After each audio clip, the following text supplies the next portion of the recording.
جو اللہ تبارک و تعالیٰ نے اوپر گارڈ آف آنر جو پیش کیا تھا، فرشتوں کو حکم دیا تھا کہ آپ آدم کو سجدہ کرو، تو یہ جنت ہی کا واقعہ ہے، جنت ہی میں یہ مسئلہ ہوا تھا، ٹھیک ہے نا۔ اور پھر جب اللہ تبارک و تعالیٰ نے شیطان نے وہاں پہ انکار کیا تو شیطان کو اللہ تعالیٰ نے جنت سے نکال دیا، وہ تو لعنتی ہو گیا، اس کے گلے میں لعنت کا توق ڈل گیا، وہ جنت سے نکل چکا۔ اور آدم علیہ السلام کو اللہ پاک نے فرمایا کہ اب اسکن، یہیں رہو، یہ عزت والی جگہ ہے، یہ تمہارا یعنی کہ مکان ہے۔ تو یہ اصل میں یہ اسکن کا لفظ جو ہے نا جی، یہ عارضی ٹھکانے کو کہا جاتا ہے، مستقل ٹھکانے کے لیے نہیں استعمال ہوتا۔ یعنی کہ مثال کے طور پہ کوئی آپ کو کہے کہ یہ میرا گھر ہے، آپ اس میں رہا کرو، ٹھیک ہے نا جی، تو اس کا یہ مطلب نہیں کہ وہ گھر کا مالک بن گیا، اب یہ مالک اللہ تعالیٰ نے نہیں بنایا، ٹھیک ہے۔ مالک بننے کے لیے اللہ تعالیٰ نے دوسری قرآن میں آیت ہے وَتِلْكَ الْجَنَّةُ الَّتِي أُورِثْتُمُوهَا بِمَا كُنتُمْ تَعْمَلُونَ، کہ تمہیں جنت کا وارث تو ہم نے بنایا ہے لیکن اعمال کے بدلے، اعمال کرو گے تو جنت پاؤ گے، اعمال نہیں ہوں گے تو جنت نہیں ملے گی۔ تو یہاں پہ اللہ تبارک و تعالیٰ نے آدم علیہ السلام کو کہا کہ آپ اور آپ کی بیوی ہوا، اب شروع میں تو حضرت آدم علیہ السلام اکیلے تھے جنت میں، ٹھیک ہے نا جی، اکیلے تھے۔ پھر اللہ تعالیٰ نے اپنی قدرت کاملہ سے آدم علیہ السلام کی بائیں پسلی سے مائی ہوا کو پیدا فرمایا، ٹھیک ہے۔ یہ جمہور کا مسلک ہے، اور بعض علماء نے یہ رائے بھی دی ہے کہ نہیں، آدم علیہ السلام کی بائیں پسلی سے مائی ہوا نہیں پیدا ہوئی، بلکہ حضرت حوا علیہ السلام کو اللہ تعالیٰ نے الگ یعنی کہ پیدا فرمایا ہے، اس لیے کہ مرد اور عورت کی جنس الگ ہے، ٹھیک ہے، یہ جنس دونوں الگ ہیں، تو وہ یعنی کہ اس کو مخلوق بھی الگ شمار کیا انہوں نے۔ جن علماء کا یہ قول ہے کہ چونکہ آدم علیہ السلام الگ جن سے ہیں اور حوا الگ جن سے ہیں، تو ان کو پیدا بھی اللہ تعالیٰ نے الگ سے کیا ہے، وہ آدم علیہ السلام کی پسلی سے نہیں پیدا ہوئی۔ لیکن صحیح حدیث صحیحہ میں یہ بالکل موجود ہے کہ اللہ کے نبی صلی اللہ علیہ وسلم نے فرمایا کہ عورتوں کو پیار سے سمجھاؤ، محبت سے سمجھاؤ، ٹھیک ہے، ان کو بس زیادہ سختی نہ کرو ورنہ یہ ٹوٹ جائیں گی، چونکہ یہ ٹیڑھی پسلی سے پیدا ہوئی ہیں، ٹھیک ہے۔ تو یہ آدم علیہ السلام کی پسلی سے یعنی کہ عورت کا وجود آیا۔ پھر یہاں ایک اور مسئلہ بھی سمجھ لیجئے کہ یہاں اللہ تبارک و تعالیٰ نے دیکھیں شروع میں فرمایا وَقُلْنَا يَا آدَمُ اسْكُنْ أَنْتَ وَزَوْجُكَ، یہاں پہ اللہ تعالیٰ نے خطاب آدم علیہ السلام کو کہا کہ آپ اور آپ کی بیوی، ٹھیک ہے، اور آگے جب مسئلہ ہے تو وہاں اللہ تعالیٰ نے دونوں کو یعنی خطاب فرمایا وَكُلَا مِنْهَا رَغَدًا حَيْثُ وَلَا تَقْرَبَا، یہ دیکھیں تو پھر آگے یعنی کہ اللہ تعالیٰ نے سب میں دونوں کو خطاب فرمایا، مائی ہوا کو بھی اور آدم علیہ السلام کو بھی، لیکن یہاں پہ اس کن کے اندر اللہ تعالیٰ نے صرف آدم علیہ السلام کا ذکر کیا ہے، ٹھیک ہے، مائی ہوا کا ذکر نہیں کیا۔ تو اس سے علماء نے ایک مسئلہ نکالا ہے، مسئلہ یہ ہے کہ بیوی کے رہنے کی جگہ کی ذمہ داری کس کی ہوگی؟ شوہر کی، ٹھیک ہے، اور بیوی رہنے میں جو ہے شوہر کے تابع ہے، جہاں شوہر رہے گا بیوی بھی وہیں رہے گی، ٹھیک ہے۔ اب اس میں یعنی کہ شوہر کے تابع ہے، لیکن آگے چونکہ باقاعدہ اللہ تعالیٰ نے الگ سے مائی ہوا کو بھی خطاب فرمایا ہے، تو اس کا مطلب یہ ہے کہ کھانے پینے میں جو ہے نا عورت جو ہے وہ شوہر کی تابع نہیں ہے، وہ جو اپنی مرضی سے کھائے پیے جیسے چاہے وہ کر سکتی ہے، ٹھیک ہے نا جی، وہ یعنی کہ شوہر کے تابع نہیں ہوگی۔ اب ایسا نہیں ہے کہ بھائی شوہر بجائے جو ہے کہ آلو پکا کے کھائیں گے اور بیوی کو مجبور کرے جی آلو پہ، ایسا نہیں ہے، ٹھیک ہے۔ اگر بیوی کے گوشت کو جی چاہ رہا ہے وہ گوشت کا ہے، ٹھیک ہے، جس چیز کو بھی جی چاہ رہا ہے تو وہ اپنی مرضی سے یعنی کہ کھا سکتی ہے، اس کو یعنی کہ شوہر کی پابند نہیں ہے۔ البتہ رہنے میں جو ہے وہ شوہر کی پابند ہے، جہاں شوہر رہے گا وہیں وہ رہے گی۔ اب مثال کے طور پہ شوہر بیچارہ ایک جھونپڑی میں رہ رہا ہے، عورت کہ نہیں جی میں نے تو عالیشان محل میں رہنا ہے، تو ایسا نہیں ہوگا، اس کو یہ کہا جائے گا کہ بھائی آپ چونکہ شوہر کی حیثیت اتنی ہے تو اسی جگہ رہیں آپ، ٹھیک ہے، شوہر رہنے میں شوہر کے تابع، کھانے میں شوہر کے تابع نہیں۔ پھر آگے اللہ تبارک و تعالیٰ نے وَكُلَا مِنْهَا رَغَدًا حَيْثُ شِئْتُمَا، اس سے اللہ تبارک و تعالیٰ نے ایک اور مسئلہ بھی سمجھا دیا کہ انسان کو اللہ تبارک و تعالیٰ نے فطری طور پر آزادی دی ہے، فطرتاً یہ انسان جو ہے آزاد ہے، اس کو گھومنے پھرنے کی، پوری کائنات کے اندر گھومنے پھرنے کی اجازت ہے، جس کو یعنی کہ آج کی زبان میں کیا کہتے ہیں؟ سیاح، جو سیاح لوگ ہوتے ہیں نا وہ گھومتے پھرتے ہیں، ٹھیک ہے نا جی، تو انسان کو بھی اجازت ہے، لیکن کچھ حدود اور قیود کے ساتھ وَلَا تَقْرَبَا هَٰذِهِ الشَّجَرَةَ، ٹھیک ہے، درخت کے قریب نہیں جانا، یعنی ایسا نہ ہو کہ آپ زمین میں چلیں پھریں، ٹھیک ہے، یہ تو اجازت اللہ پاک نے دی ہے آپ کو، لیکن وہاں معصیت سے اپنے آپ کو روکنا ہے، گناہوں سے اپنے آپ کو روکنا ہے، اللہ کی نافرمانی سے اپنے آپ کو روکنا ہے، تو پھر آپ کو پھرنے کی اجازت ہے۔ ایک جگہ مثال کے طور پہ ایک شخص ہے، ایک آدمی کو ایک ہی جگہ یعنی کہ خاص جگہ میں اس کو خوبصورت محل بنا کے دے دیا جائے اور اس کے اندر ہر قسم کی نعمتیں بھی اس کو دے دی جائے، ٹھیک ہے نا، تو یہ بھی اس کے لیے قید ہے، وہ یعنی کہ آزادی نہیں۔ آزادی یہ ہے کہ وہ اپنے من سے جہاں چاہے جائے، جس جگہ چاہے جائے، ٹھیک ہے نا جی، اس کو اجازت دی ہے، یہ اللہ تعالیٰ نے انسان کو یعنی کہ آزادی شروع میں دی ہے۔ وَلَا تَقْرَبَا هَٰذِهِ الشَّجَرَةَ فَتَكُونَ مِنَ الظَّالِمِينَ، تو یہ وہ یعنی کہ شرائط ہیں کہ جو آپ کو پھر آزادی یعنی دی گئی ہے، لیکن ساتھ میں یہ شرط بھی ہے کہ اس میں نافرمانی کے جو کام ہیں ان سے اپنے آپ کو بچانا ہے۔ وَلَا تَقْرَبَا هَٰذِهِ الشَّجَرَةَ، اللہ نے فرمایا کہ آپ دونوں نے اس درخت کے قریب نہیں جانا ہے، ٹھیک ہے، اس درخت کے قریب اگر چلے گئے تو کیا ہوگا؟ گناہگار ہو جائیں گے۔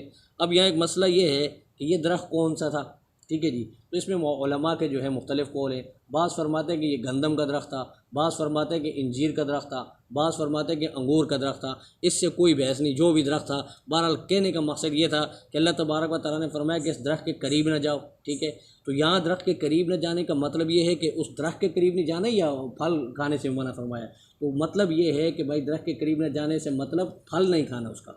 ٹھیک ہے، جیسے مثال کے طور پہ ولا تقربوا الزنا، زنا کے قریب نہ جاؤ. ٹھیک ہے نا جی. تو کیا مطلب یہ ہے کہ زنا کے جو یعنی کہ چیزیں ہیں جو زنا کی طرف کھینچ کر لے جاتی ہیں انسان کو، انسان کا ذہن اس طرف لے جاتی ہیں، ان چیزوں سے بھی اپنے آپ کو بچاؤ. جب ان چیزوں سے بھی آپ بچاؤ گے تو پھر اس وادی کے اندر بھٹکنے سے بچاؤ گے.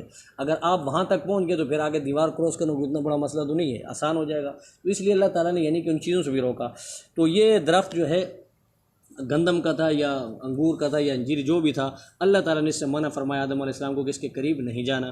فَأَزَلَّهُمَا الشَّيْطَانُ، پھر ان دونوں کو جو ہے پھسلا دیا شیطان نے. ٹھیک ہے نا جی. سوال یہ ہے کہ جب اللہ تبارک و تعالیٰ نے شیطان کو جنت سے نکال دیا، ٹھیک ہے نا جی، تو پھر شیطان جنت میں کیسے گیا؟ ایک دوسرا سوال یہ ہے کہ جب اللہ تعالیٰ نے آدم علیہ السلام کو سمجھا بھی دیا تھا کہ یہ تمہارا کھلا دشمن ہے، پھر آدم علیہ السلام نے اس کی بات کیوں مانی؟ ٹھیک ہے نا جی. دو سوال. علماء نے جواب یہ دیا ہے کہ اللہ تبارک و تعالیٰ نے شیطان کو یہ پاور عطا فرمائی ہے، یہ اللہ نے دیا ہے. ٹھیک ہے نا، یہ اس کی اپنی پاور نہیں ہے، اس کو اللہ نے عطا کی. جیسے جنات کے پاس پاور ہوتی ہے کہ وہ ایک وقت میں کہیں سے بھی کہیں جا سکتے ہیں. ٹھیک ہے نا، وہ بہت یعنی اپنی شکل بھی مختلف بنا سکتے ہیں. سانپ کی شکل میں بھی آ سکتے ہیں، انسان کی شکل میں بھی آ سکتے ہیں، وہ بلے کی شکل میں بھی آ سکتے ہیں، کتے کی شکل میں بھی آ سکتے ہیں. تو مختلف شکلوں میں وہ سامنے آ سکتے ہیں. کیونکہ وہاں پہ جنت کے اندر جو ہے شیطان کا آدم علیہ السلام سے مکالمہ بھی ثابت ہے، بات کرنا ثابت ہے. تو اس سے بعض علماء نے جو کہا کہ فوسوس لہما الشیطان، شیطان نے یعنی آدم علیہ السلام کے دل میں وسوسہ ڈالا. ٹھیک ہے، وہ بات یعنی کہ صرف یعنی کہ اللہ تعالیٰ نے شیطان کو جو پاور دی تھی، اس نے آدم علیہ السلام کے دل میں وسوسہ پیدا کیا. اور آدم علیہ السلام کے دل میں وسوسہ پیدا ہونے کے بعد اس درخت کے قریب جانے کے لیے جی چاہا. جب وہاں قریب گئے تو وہ پورا یعنی کہ یوں سمجھے کہ وہ ایک آسان، میں نے کل بھی سمجھایا تھا کہ وہ ایک بٹن تھا خطرناک. جیسے آدم علیہ السلام نے اس کو ٹچ کیا، آدم علیہ السلام کی دنیا تبدیل ہو گئی. ٹھیک ہے نا جی. جو جنت کا لباس تھا وہ اتر گیا، خواہشات نے یعنی کہ اندر سے انگڑائی اٹھ لی. ٹھیک ہے، آدم علیہ السلام کو اللہ تعالیٰ نے جنت سے دنیا میں بھیج دیا. ٹھیک ہے نا جی. تو اس کا جواب علماء نے ایک یہ دیا کہ ممکن ہے کہ یہ سانپ کی شکل میں گیا ہو. ٹھیک ہے، اور یہ بھی ممکن ہے کسی اور مخلوق کی شکل میں گیا ہو. تو جب اللہ تعالیٰ نے یہ بھی سمجھا دیا تھا یہ دشمن ہے آپ کا، تو پھر آدم علیہ السلام نے کیوں گفتگو کی؟ تو اس وقت یہ چونکہ اپنی اصلی شکل میں نہیں تھا، تو آدم علیہ السلام نے اس کو پہچانا نہیں کہ یہ وہی شیطان ہے جو مجھے پھسلا رہا ہے. ٹھیک ہے، تو آدم علیہ السلام سمجھے کہ یہ میرا کوئی خیر خواہ ہے، اور اس نے اس کو ترغیب بھی دی آدم علیہ السلام کو کہ اگر آپ اس درخت کو کھائیں گے تو آپ ہمیشہ کے لیے جنت میں رہیں گے، پھر آپ کو جنت سے کوئی نہیں نکال سکتا. یعنی کہ اس درخت کے اندر یہ کمال ہے، اس لیے تو اللہ نے آپ کو منع فرمایا. اس لیے ٹھیک ہے، اللہ تعالیٰ یعنی کہ آپ کو یہ یعنی کوئی اللہ کی منشا ہوگی. ٹھیک ہے نا جی، اللہ نے اس لیے منع فرمایا، ورنہ آپ درخت کھا لیں ہمیشہ جنت میں رہو گے. پھر یہ چونکہ لمبی چوڑی اس میں باتیں ہیں. ٹھیک ہے جی، بنی اسرائیلی روایتیں ہیں کہ وہ شیطان جو ہے آدم علیہ السلام کئی بار گئے ہوئے تھے، ان کی بیوی کے پاس آیا. ٹھیک ہے، 2-3 دفعہ آیا تو آدم علیہ السلام نے اس کو جو ہے ذبح بھی کیا، فلاں بھی کیا، وہ بھی کیا. ٹھیک ہے، تو یہ لمبی چوڑی باتیں ان میں پڑھنے کی ضرورت جو قرآن کی ہے حتیٰ کہ وہ بات سمجھ لیں. فَأَزَلَّهُمَا الشَّيْطَانُ، پھر پھسلایا ان دونوں کو شیطان نے، عنہا، اس جنت والی جگہ سے، فَأَخْرَجَهُمَا، اور نکال دیا، مما کانا فی، ان دونوں کو اس عزت اور راحت والی جگہ سے. اور پھر اللہ نے کہا اہبطوا، اتر جاؤ، بعضکم لبعض عدو، تم ایک دوسرے کے دشمن ہوں گے. اس سے مراد یا تو شیطان ہے کہ شیطان اور تم آپس میں دشمن ہوں گے، یا اس سے مراد جو ہے آدم کی اولاد ہے کہ اولاد آدم ایک دوسرے کے دشمن ہوں گے. پٹھان پنجابی کو برداشت نہیں کرے گا، پنجابی پٹھان کو برداشت نہیں کرے گا، مہاجر سندھی کو برداشت نہیں کرے گا، سندھی مہاجر کو برداشت نہیں کرے گا. ایک دوسرے کو مار کے جی، ٹھیک ہے، گالی، ٹھیک ہے، پتہ نہیں کیا کیا دنیا کے اندر فساد آپ دیکھ رہے ہیں. ٹھیک ہے، ایک ہی گھر کے اندر جو ہے بھائی آپس میں لڑ رہے ہیں. ٹھیک ہے جناب، چاچے کے بیٹے وہ آپس میں لڑ رہے ہیں. ٹھیک ہے، سب سے پہلے تو ابتدا خود آدم علیہ السلام کے 2 بیٹوں سے ہو گئی. ٹھیک ہے، دونوں بیٹے آپس میں ایک دوسرے کے دشمن ہو گئے. ٹھیک ہے نا جناب، ایک نے جو ہے دوسرے کو شہید بھی کر دیا. تو یہ ساری یعنی کہ سلسلہ اللہ تعالیٰ نے پورا وہاں سے ان کو بتا کے بھیج دیا کہ اب تم ایک دوسرے کے دشمن ہوں گے، جاؤ یہاں سے. وَلَكُمْ فِي الْأَرْضِ مُسْتَقَرٌّ، اور تم جاؤ دنیا کے اندر، تمہارا ایک یعنی کہ وقت مقررہ تک وہ ٹھکانہ ہے، اس کے بعد تمہیں دوبارہ میرے پاس لوٹ کر آنا ہے. اس میں ایک اور بات بھی سمجھ لیں، عصمت انبیاء کا مسئلہ ہے کہ انبیاء علیہ السلام تو یہ عقیدہ ہے، پوری جمہور امت کا یہ عقیدہ ہے کہ انبیاء علیہ السلام نبوت سے پہلے بھی معصوم ہوتے ہیں، نبوت کے بعد تو گناہ ان سے سرزد ہوتا ہی نہیں.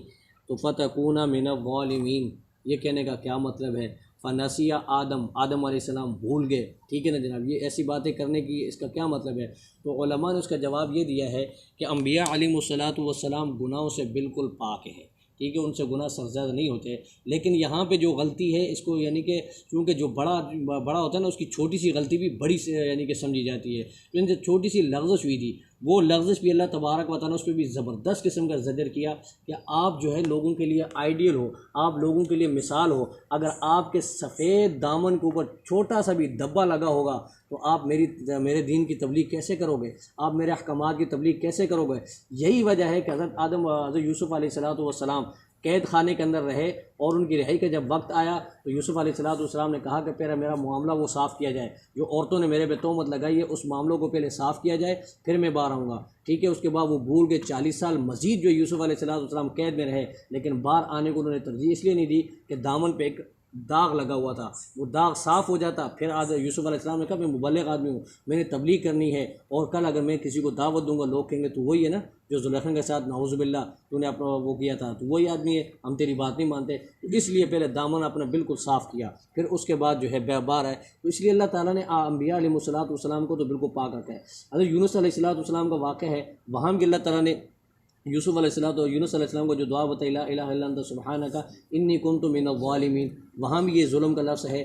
تو اس سے مراد اجتہادی غلطی ہے، ٹھیک ہے، چونکہ بڑے ہوتے ہیں، بڑوں سے چھوٹی سی بھی غلطی ہو تو وہ بڑی تصور کی جاتی ہے، ٹھیک ہے، ورنہ انبیاء علیہ السلام گناہوں سے بالکل پاک ہیں۔ اس کو اجتہادی غلطی بھی کہتے ہیں، اس کو لغزش بھی کہتے ہیں، اس کو نسیان اور سہو بھی کہتے ہیں، لیکن یہ اپنی ذات کی حد تک ہے۔ تبلیغ اور احکام کے اندر ایسا نہیں ہوتا نبیوں سے، ایسا نہیں ہے کہ کوئی نبی جو ہے کسی حکم کو بتاتے ہوئے نعوذ باللہ بھول جائے، ایسا نہیں ہوتا ہے۔ وہ اپنی ذات کے اور اپنے جو اعمال ہیں نا ان کی حد تک یہ مسئلہ ہوتا ہے، باقی انبیاء علیہ السلام ہر قسم کے گناہوں سے پاک۔ وقلنا یا آدم اسکن، اور کہا ہم نے آدم کو اسکن رہو، انت آپ، وزوجک اور آپ کی زوجہ، الجنت جنت میں، وکلا اور کھاؤ، منہا اس جنت سے، رغدن جس طرح چاہو، حیث شئتما جہاں سے چاہو، ولا تقربا لیکن قریب نہ جانا، ہذہ الشجرۃ اس درخت کے، فتکونا من الظالمین ورنہ دونوں ظالموں میں سے ہو جاؤ گے، ظلم کرنے والوں میں سے ہو جاؤ گے۔ فازلہما الشیطان پھر پھسلایا شیطان نے دونوں کو، عنہا جنت سے، فاخرجہما اور ان دونوں کو نکال دیا، مما کانا فی اس عزت اور راحت والی جگہ جنت سے، وقلنا اور اللہ نے کہا، اہبتوا اتر جاؤ، بعضکم لبعض عدو تم ایک دوسرے کے آپس میں دشمن ہوں گے، ولکم فی الارض اور تم رہو دنیا کے اندر، مستقر تمہارا ٹھکانہ ہے، ومتاع اور نفع اٹھانا ہے، الی حین ایک وقت مقررہ تک، پھر اس کے بعد دوبارہ تمہیں ہم اپنے پاس بلا لیں گے۔ پھر آدم علیہ السلام کو جب احساس ہو گیا کہ مجھ سے تو لغزش ہوئی، مجھے اللہ نے منع کیا تھا، میں نے ایسا نہیں کرنا چاہیے تھا، جب دنیا کے اندر آ گئے تو آدم علیہ السلام جو ہے ایسے پریشان تھے، روتے رہے، اتنے روتے رہے۔ پھر اللہ تعالیٰ نے خود ہی کلمات بتائے کہ اب چونکہ آپ دنیا میں آ چکے ہو، اب اگر مجھ سے دوبارہ صلح کرنی ہے تو فتلقى آدم من ربه کلمات فتاب علیہ، تو یہ اللہ تعالیٰ نے خود آدم علیہ السلام کو کلمات سکھائے، ان کلمات کے ذریعے آپ مجھ سے توبہ کریں، میں آپ کی توبہ قبول کروں گا۔ اللہ پاک ہم سب کو عمل کی توفیق عطا فرمائے۔ الحمدللہ رب العالمین۔